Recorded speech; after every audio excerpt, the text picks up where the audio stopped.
muita alegria no Senhor que eu quero abraçar a todos, na graça e a paz que há em Cristo Jesus.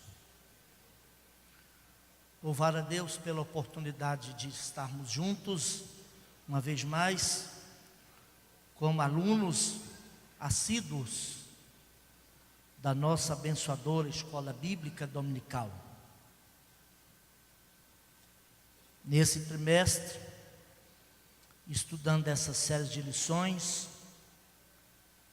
tratando sobre um assunto tão pertinente a todos nós, que é a frutificação espiritual, o fruto do Espírito, como a evidência do caráter de Cristo implantado em nós, pela nova natureza que nós adquirimos em Cristo Jesus no novo nascimento.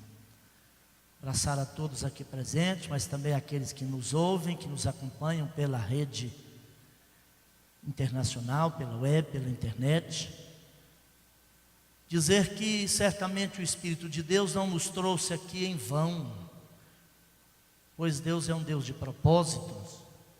Deus é um Deus que trabalha antes de tudo em nós, para depois fazer por nós e através de nós. Meus irmãos, todos nós já temos certamente tido a consciência e obtido a informação de qual é a matéria que nós estamos estudando nesse trimestre. E somos uma escola nesse momento, cada domingo pela manhã. Eu penso que cada escola, toda escola precisa ter pelo menos 4 elementos indispensáveis. Faltando um desses, ela diminui ou ela se diminui enquanto escola, que é o aluno, o educando, o aprendiz, o conteúdo ou a disciplina, ou a matéria a ser ensinada, o professor, o orientador, e em quarto lugar a estrutura logística, instrumental, didático, pedagógico, a sala, essa coisa toda. E a nossa escola é chamada de escola bíblica. Logo, ela já definiu o seu conteúdo, a sua disciplina, a sua matéria. É a Bíblia, são as Escrituras. Se nós tomarmos a nossa lição, aí na capa está dito, fruto do Espírito, destacando. Eu mudei esse verbo destacar para o verbo frutificando, ou cultivando. Cultivando aspectos do caráter cristão na contemporaneidade, no nosso tempo, nos nossos dias, que é cultural e filosoficamente chamada de pós-modernidade.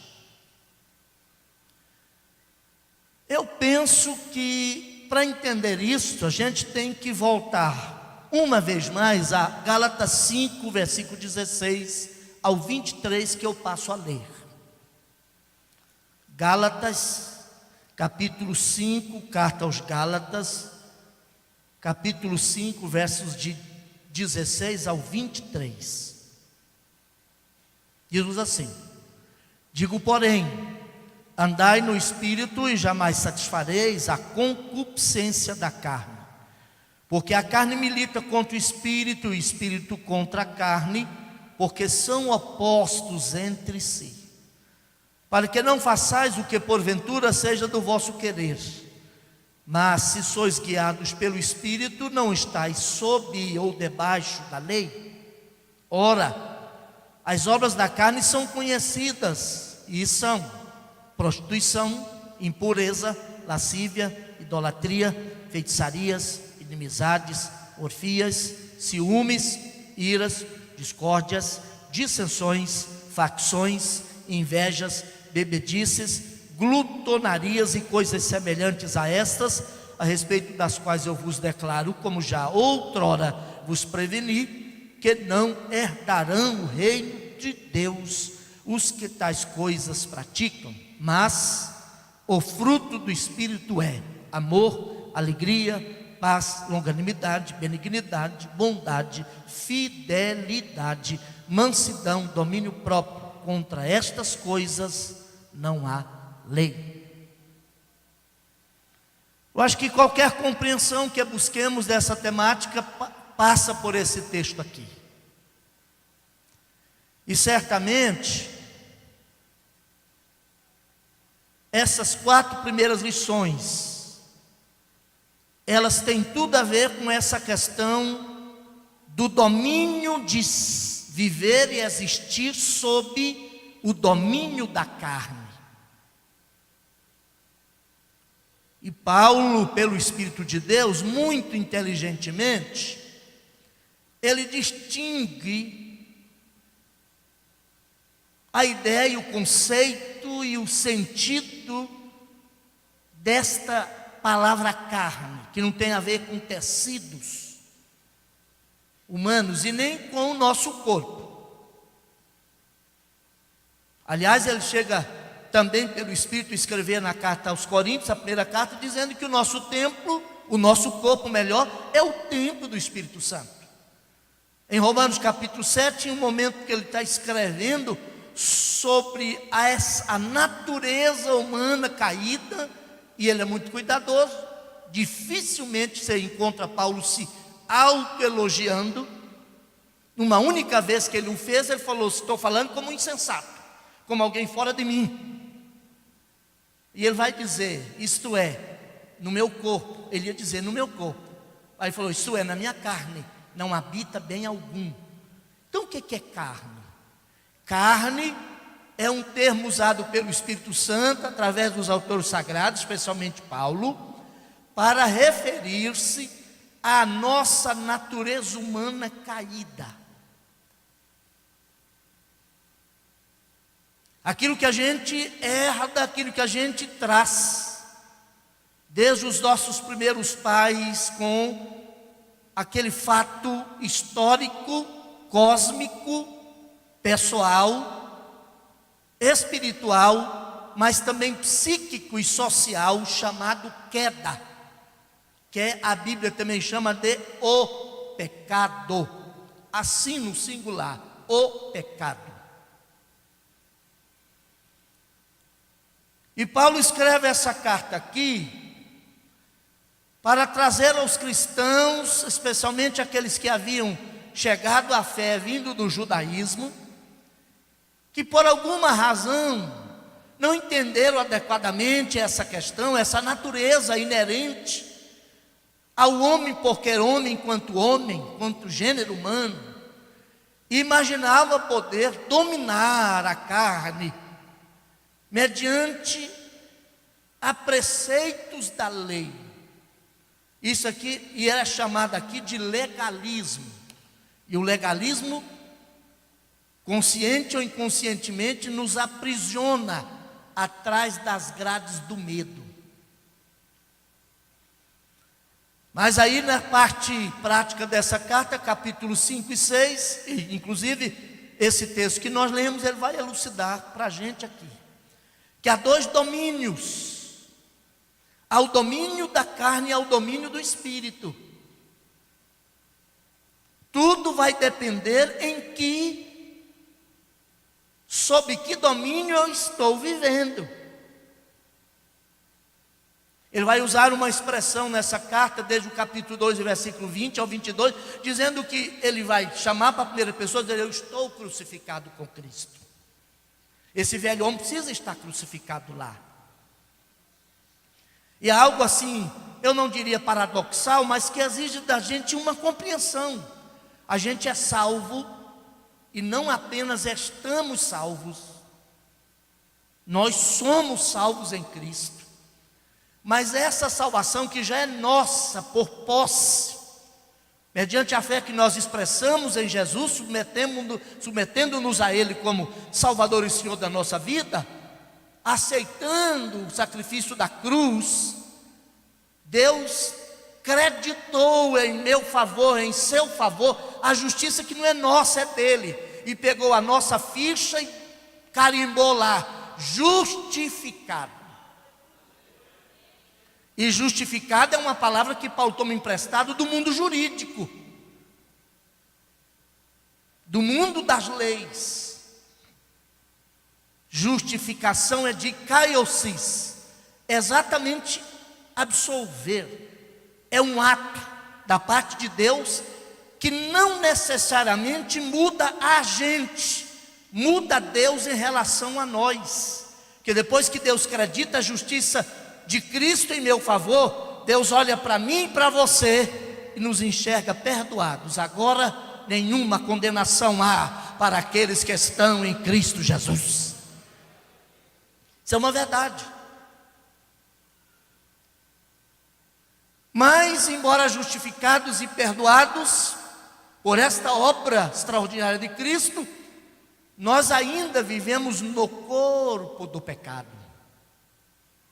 Na santificação, que é processual, eu disse que a justificação é um ato, a santificação é processual e gradativa. Nós estamos dia a dia sendo libertos do poder do pecado,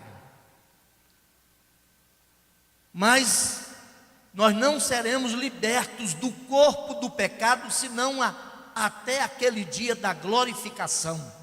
Quando a Bíblia diz assim: quando isso que é mortal se revestir do imortal, isso que é corruptível e quão corruptível, isto é, se revestir da incorruptibilidade.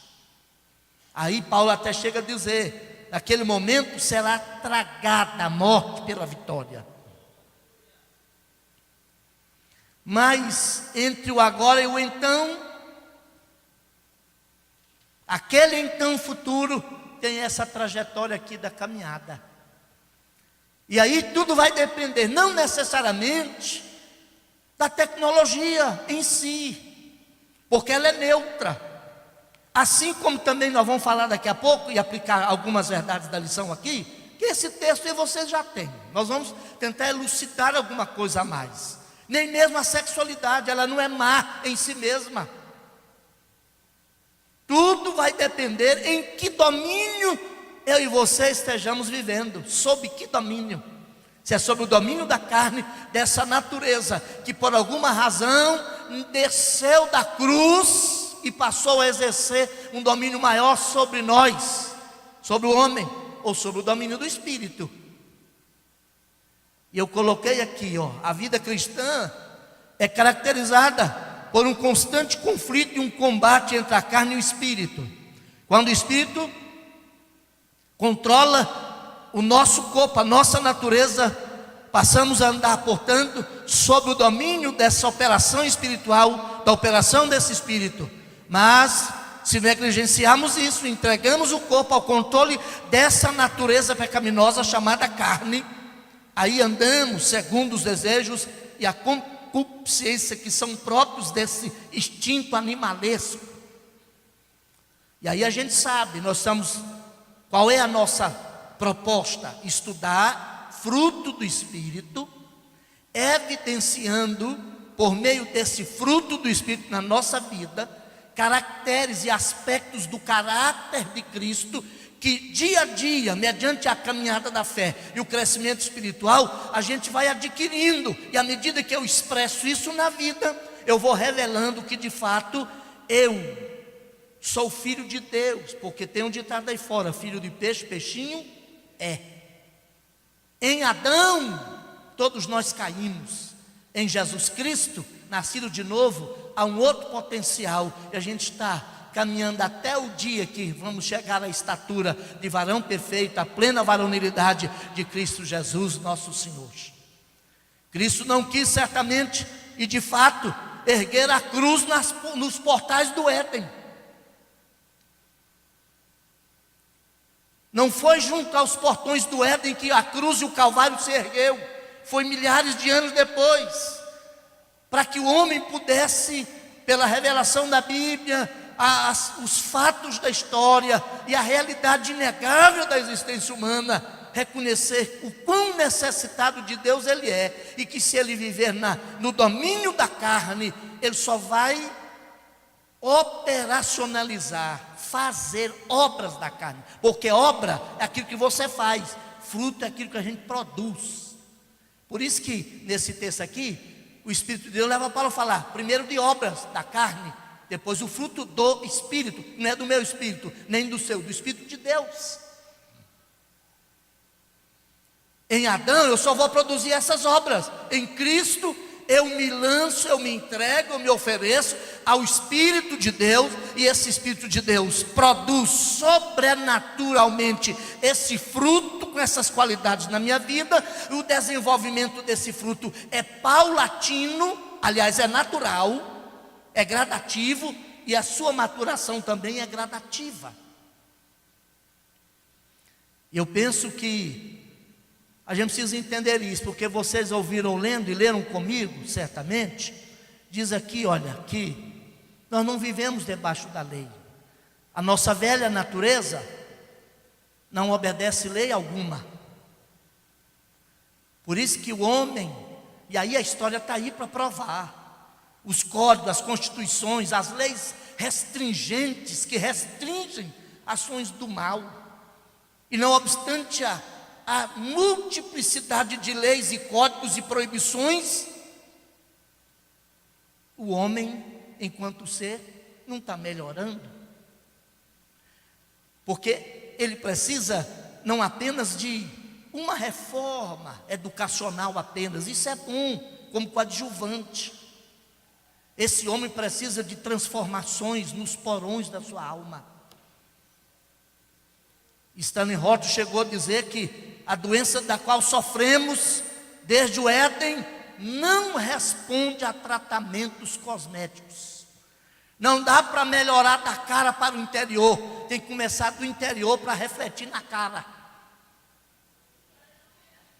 Tem que mudar os porões do nosso ser, aí só Deus pode.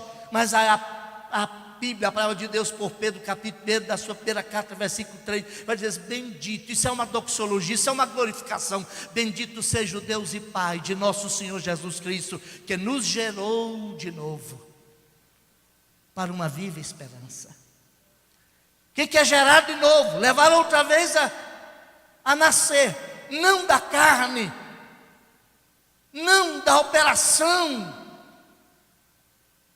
da natureza humana, mas nascido do alto, nascido de novo do alto.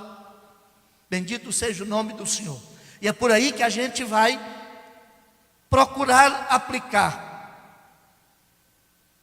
as lições, algumas verdades da lição de hoje, entendendo que a nossa natureza humana, para que nós consigamos viver permanentemente sob o domínio do Espírito, essa natureza, a minha e a sua, também precisa permanentemente ficar na cruz. Se ela descer da cruz, não tem ninguém que vença. Aí Paulo, eu fico olhando, ou Paulo é contraditório consigo mesmo, ou ele é extraordinariamente mais franco que muitos de nós. Em 1 Timóteo capítulo 2 e 15, estou enganado, é 1 e 15, ele falou assim: porque Jesus Cristo veio ao mundo para salvar quem? Os do qual eu sou. Olha bem, ele usa o verbo no presente. Eu sou o principal.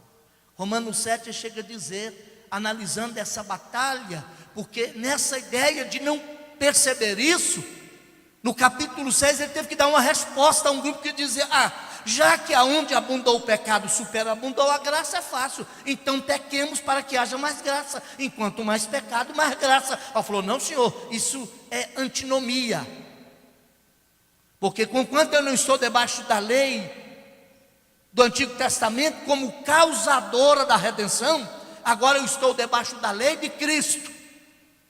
Mas ele vai fazer uma análise: ó miserável homem que sou, porque o bem que eu gostaria de fazer, e até prometo fazer, não consigo, mas o mal que eu digo não quero, é isso que faço. Ele faz uma pergunta angustiosa, aqui no texto português nem vaza a intensidade emocional que o original vaza lá, tem presente lá no original. Ó miserável homem que sou, quem me livrará do corpo desta morte? Alguns estudiosos dizem que quando ele fala do corpo desta morte, ele está tomando emprestado a uma prática que era comum entre algumas tribos bárbaras do norte da Galácia aqui, onde ele fundou essa igreja, possivelmente mais ao sul desta província, desta região, que quando alguém assassinava o outro, Quando alguém assassinava um ser humano, o castigo do homicídio era carregar o corpo do defuntão nas costas, até apodrecer e cair os pedaços. Nós já somos uma nova criatura, mas nós carregamos o corpo do pecado. De vez em quando a gente sente o mau cheiro dele aí. Ele fede. Isso é para nos humilhar. Isso é para nos levar permanentemente para a dependência de Cristo. Porque ninguém vai vencer isso sozinho, com as suas próprias forças. Não somos capazes de vencer a carne simplesmente pela força da vontade. A nossa velha natureza, eu já disse, não responde a lei alguma. E a nova natureza implantada em nós pelo Espírito Santo não precisa de lei alguma também, que está introjetada aqui. Porque você não precisa mandar a mangueira da manga. É da natureza da mangueira, da manga. Você também não vai colher limoeiro na mangueira. Lembra da parábola do joio?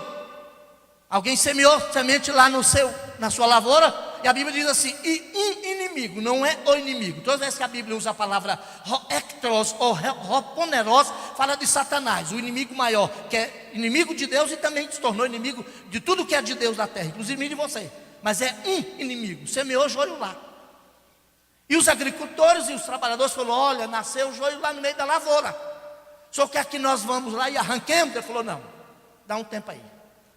Aparentemente, na forma externa, trigo e joio é muito parecidinho um com o outro. Mas dá um tempo. A natureza de per si se revela pelo fruto que aparece. Quando o fruto vir, vocês vão de perceber com maior facilidade o que é joio. Se fordes agora retirar o joio, correis o risco de arrancar trigo junto com o joio, mas espera a frutificação. Por isso que a Bíblia falou lá, Jesus falou lá em Mateus 7, pelo fruto conhecereis o quê? Graças a Deus. Aguarda o fruto aparecer. O fruto determina quem somos.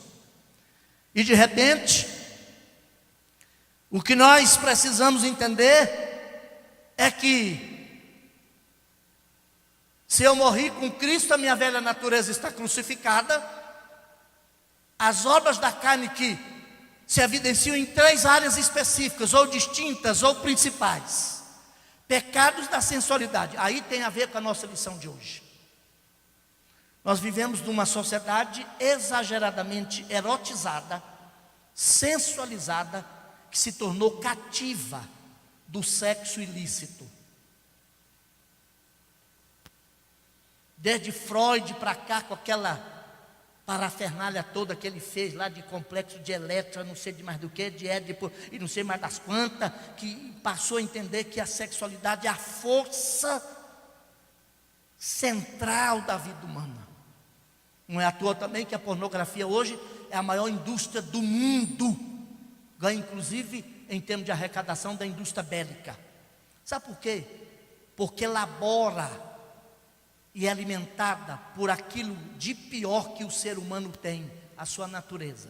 Deixa eu dizer, para a gente tirar uma lição e aplicar aqui, do item 1 da sua lição, que está falando da sexualidade dentro dos limites do casamento e da vida conjugal, a gente precisa entender que lá na queda, naquele fato cósmico histórico acontecido lá, a área mais afetada ou mais adoecida da nossa dimensão e natureza é a sexualidade. Veja que eu não estou falando de sexo como ato, da sexualidade como dimensão inerente da condição humana, da natureza humana. Isso é inegável, nós não podemos negar isso.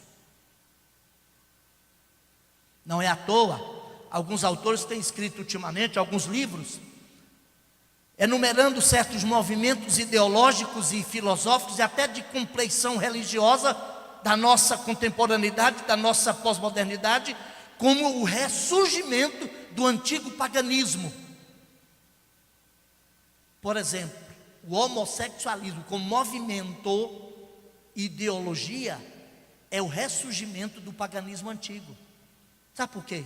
Porque extraordinariamente, olha, num mistério quase inexplicável, é no ato sexual que nós nos aproximamos de Deus, em termos de ato criador, que como Deus criador, a gente precisa estudar mais isso. A antropologia bíblica, para entender o que é o homem, sua natureza constitutiva, de onde vem a alma e o espírito.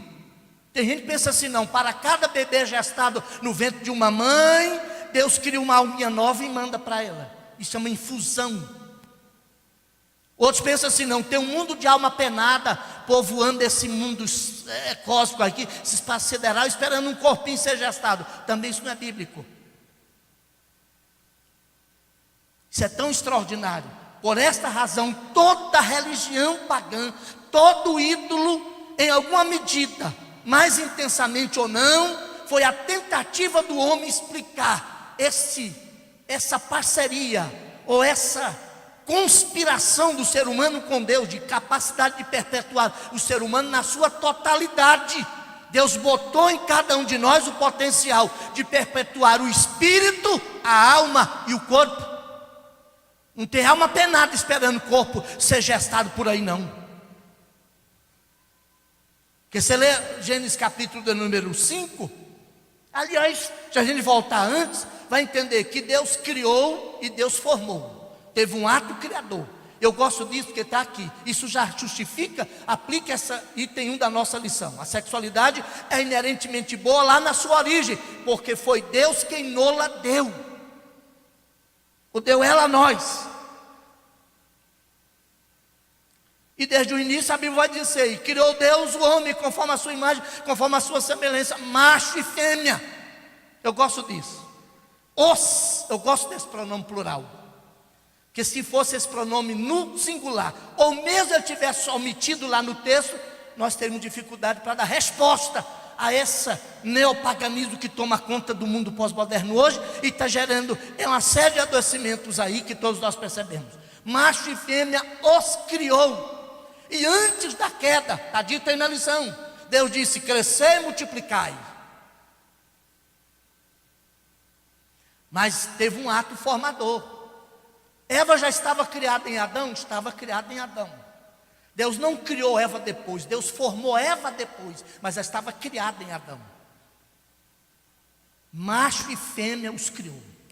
Se você abrir a Bíblia, lá em Gênesis capítulo de número 5 e versículo 2, vai repetir outra vez. Criou Deus o homem conforme macho e fêmea os criou e os chamou de Adão. Observe bem, no primeiro momento Adão não era o nome do homem como masculinidade, era o nome do ser, era o nome da raça, era o nome do gênero. Quando Deus forma Adão, Ele forma de material inanimado. Aí você vai encontrar que Deus teve que soprar nas suas narinas o fôlego e ele veio a ser alma. Mas quando tira de Adão uma costela, você não vai encontrar Deus soprando espírito e alma nas fuças de Eva. Lá no DNA já tinha o espírito e a alma. Tirou de algo vivo daqui. Quando fez de matéria inorgânica, matéria morta, inanimada, precisou soprar a alma. Mas em Eva não precisou, já estava lá.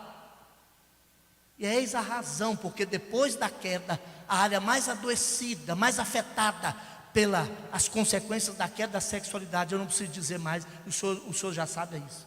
E daí, de lá para cá, a única maneira de desfrutarmos, de vivermos saudavelmente essa dimensão da nossa natureza herdada e dada por Deus é nos limites do matrimônio. Por quê? Porque você não imagina as consequências geradas, que eu vou aplicar o item 2 agora, instantes, por relações sexuais que não respaldem no amor e no compromisso. E a gente fica pensando, comumente, que o pecado está no fato de envolvimento de genitálias. Não tem nada a ver. O pecado está exatamente no fato de que isso é tão significativo para a formação psíquica, emocional, social do ser humano e até físico-biológica do ser humano, que quando eu tomo uma pessoa com quem eu não amo e pratico um ato sexual com ela, eu estou coisificando o ser humano. Sabe por que a humanidade está desse jeito? Porque tornou-se coisa. Coisificou. Perdeu um pouco, a gente pensa, está lá, é no casamento, isso é tão forte, que a Bíblia diz assim: deixará o homem seu pai e sua mãe, unir-se-á a sua mulher e tornar-se-ão ambos uma só carne. A gente pensa que só se dá no casamento. Não, você vai chegar na sua casa, abrir 1 Coríntios capítulo 6, está dito lá, Paulo falou: aquele que deita com uma prostituta, torna-se uma só carne com ela. Alguma dimensão de alma sua fica lá, e dela pega em você. Aí você vai se coisificando e deixando de ser pessoa, de ser ser. Aí o que é que vai sobrar? Esse nível animalesco que a sociedade está vivendo aí, ué. Imaginou que se liberasse a sociedade melhoraria, o homem melhoraria, os relacionamentos se construiriam com mais consistência? Ficou pior. Nada, a revolução dos Rolling Stones, da contracultura, dos Beatles, dos hippies, lá de 60, 70 do século passado, liberou total, facilitou, piorou, adoeceu. Hoje a própria medicina está aí catalogando as chamadas disfunções da sexualidade, ou às vezes chamada de eromanias. Começou pela liberação da fornicação, atropelou o adultério, que em tempos passados era até crime catalogado, crime previsto no Código Penal, liberou, acabou, e de lá veio o quê? O estupro, a pedofilia e agora até a necrofilia.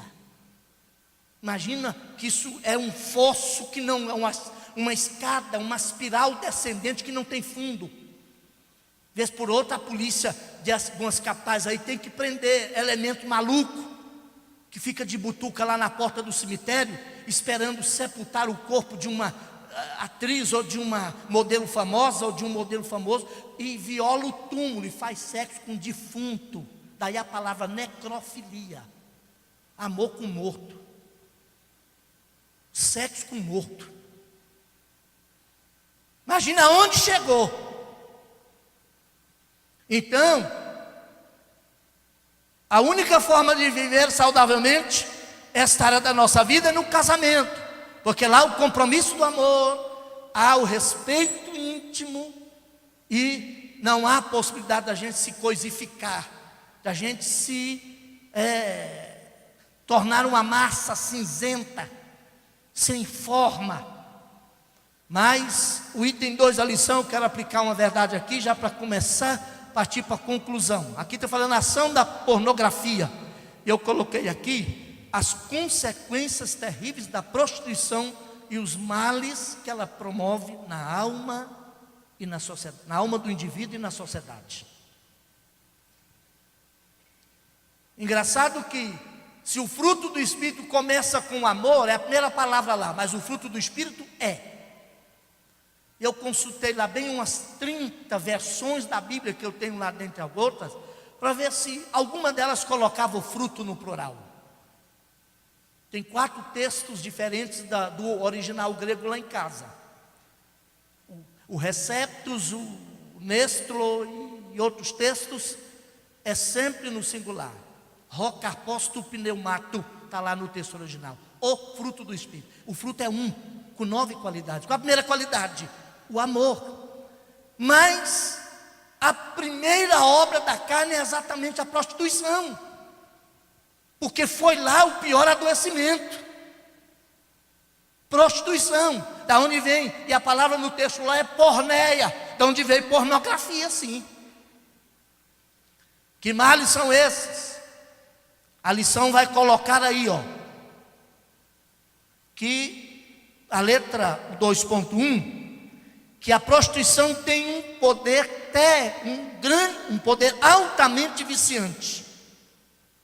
Ela tem um poder viciante capaz de, eu coloquei aqui, de alterar todo o senso de valores mais caros à dignidade humana. Você já percebeu que uma pessoa que quebra a barreira e ultrapassa esses limites, rompe com seus valores, qualquer outro pecado é fichinha? Não é à toa.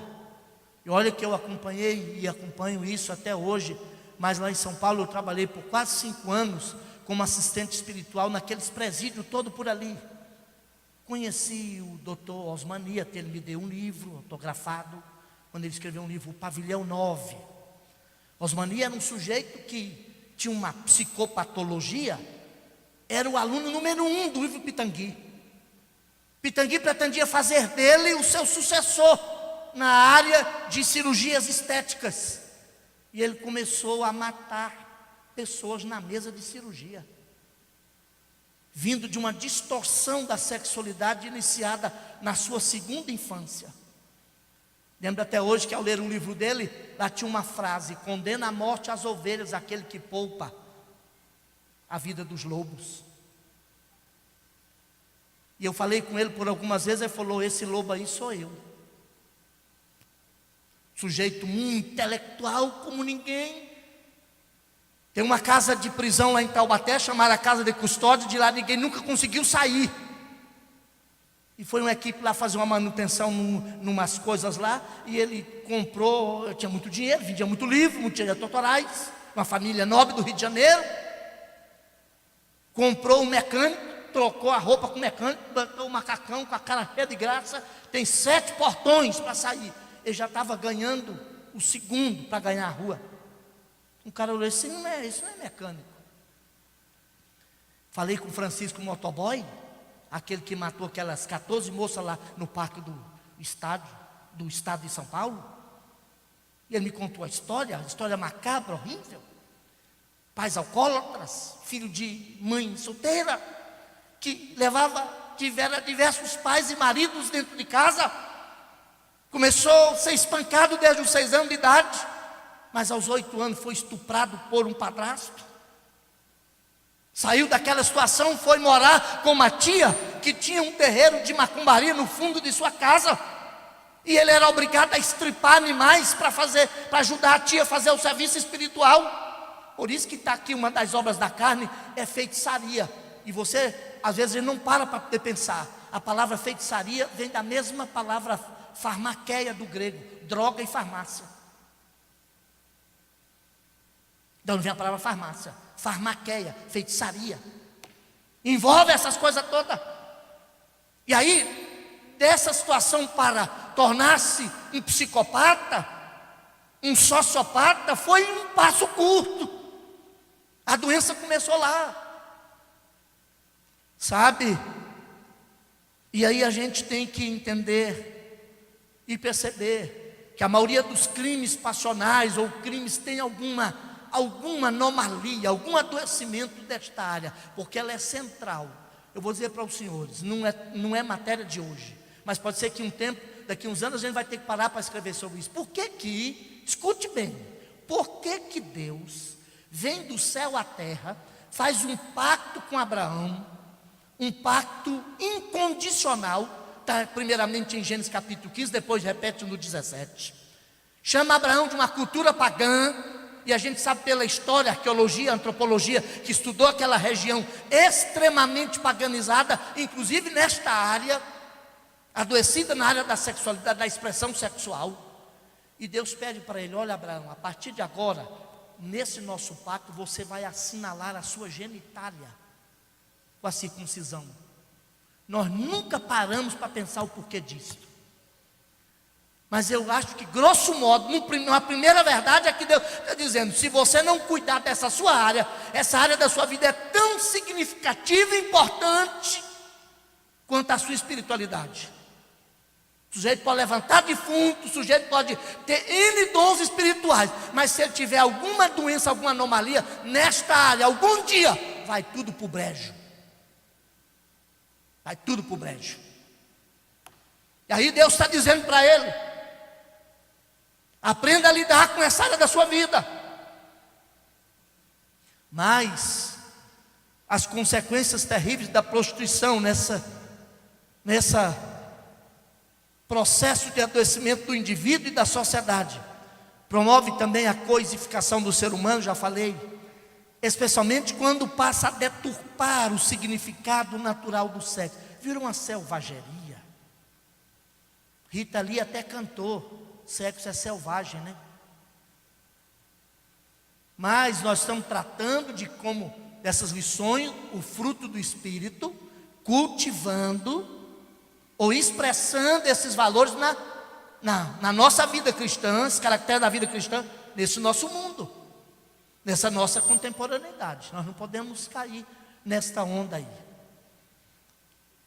A prostituição, quando desemboca nesse processo adoecedor, gera um profundo sentimento de culpa.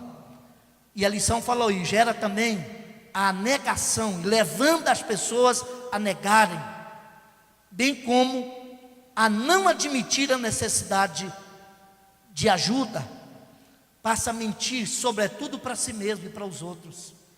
E o pior mentiroso não é aquele que conta mentira para alguém, é aquele que mente para si mesmo. Sabe por quê? Eu vou encerrar, já ouvi o sinalzinho lá. Só tem duas pessoas das quais a gente não pode fugir: de Deus e da gente mesmo. Você pode fugir de todo mundo, encavernar num buraco, mergulhar no mais profundo abismo, poço abissal do Pacífico, mas lá você vai se encontrar, e Deus vai estar lá também de alguma forma, quer para aguçar sua consciência ou para te abençoar, Ele vai estar lá.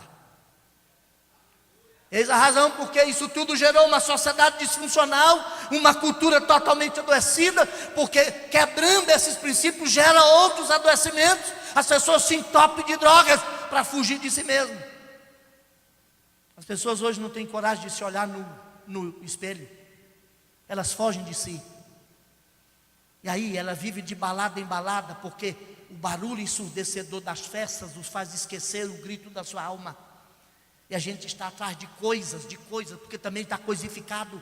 E as coisas é uma tentativa louca, ilusória, imbecil, de preencher o vazio de uma alma vazia de si e de Deus. Mas eu aplico a terceira verdade dessa lição, que tem a ver com o item 3. Eu mudei um pouquinho aqui. Tinha dificuldade de achar que isso aqui é lição prática, mas eu coloquei aqui: vencendo na prática os males da prostituição. 5 coisas básicas. Primeiro, admita a vulnerabilidade na área da sexualidade. Não tem gigante. Isso em função não de que você é ruim, de que eu sou ruim, não de eu ser pastor ou não ser pastor, não pelo fato de eu ter nascido num lar cristão ou não ter nascido num lar cristão, mas é pelo fato da gente ser homem. A gente carrega a semente de Adão. Nós caímos lá, e é ilusão, é imbecilidade negar isso. Alguém escreveu que o homem que não admite a sua vulnerabilidade na área da sexualidade é um ingênuo ou está conscientemente provocando uma queda. Não tem gigante não. Eu fui algumas vezes no Ipiranga, lá no Pastor Alfredo Requidal, já com seus 81 anos de idade, lá na Catedral da Independência no Brasil, no Parque São Pedro. Ministrei lá algumas 3, 4 vezes. Um homem de idade, encontrei lá um pastor veterano, que aos 63 anos, presidente de um grande campo no Nordeste, estava tentando recuperar-se, ser sarado, porque aos 63 anos caiu. Mas há uma segunda verdade aqui: como vencer na prática os males da prostituição? Aprenda a lidar com a banalização do sexo e a cultura da sensualidade da sociedade contemporânea. Está aí na lição. Se a gente não aprender a lidar com isso, para vender do mais fino perfume francês a mais brucutu das máquinas, se explora o corpo humano, especialmente o feminino. Nós vivemos uma cultura da sensualidade, uma cultura erotizada. E para alimentar isso aí, vulgarizou. Terceiro, aprenda a lidar, eu coloquei um advérbio aqui, a lidar inteligentemente com a tentação. E até eu acho que ele colocou que resistir à tentação, a Bíblia não fala para resistir, fala para lidar com ela. Resistir para não cair, evidentemente, mas a Bíblia nunca disse resista à prostituição, mandou fugir dela. 2 Timóteo 2,22, fugir das paixões da carne. Outro é fugir da prostituição, outro é fugir da avareza, outro é fugir da idolatria. Sabe qual é a melhor arma contra a tentação? é a covardia. O cabra que se acha forte vai cair um dia. A melhor forma de enfrentar a tentação é se achar covarde, é fugir. Até José venceu porque correu. José preferiu deixar a capa nas mãos da mulher de Potifar, para não deixar nas mãos dela a sua honra como homem íntegro. Isso implica que às vezes é preciso perder. Mas a nossa sociedade é alimentada por essa questão de ganhar sempre, de lucrar sempre, principalmente nesta área da vulgarização, da imbecilização. O elemento acha que é bonito ir para a cama com o maior número de mulheres que ele conseguir levar. Não, é adoecimento da alma. Fique em pé, eu quero orar, encerrando. Por último, ofereça, está aqui na lição, ofereça a sua vida como terreno fértil para a frutificação do Espírito. Não tente lidar com isso sozinho. Nós precisamos de resgatar em nosso meio a pessoa do confidente. Confidente é uma pessoa com quem você tenha coragem, que seja ético o suficiente para você abrir seu coração para ele de vez em quando e contar suas fraquezas. Não vai nessa não. Isso é um poço sem fundo. Peça ajuda. Nós temos aqui um corpo de psicólogos, quando a coisa extrapola o nosso acompanhamento meramente pastoral, de aconselhamento pastoral, a gente, na medida do possível, nosso corpo de psicólogos está aí atendendo, que às vezes já se tornou anomalias, que precisa de um tratamento profissional. Embora nós possamos resgatar a verdade bíblica, eu volto a dizer, ensinar mais sobre antropologia teológica, a doutrina do homem a partir da Bíblia, e nós não podemos continuar chamando pecado de trauma. Não podemos. Pecado não exige terapia, simplesmente. Pecado exige confissão.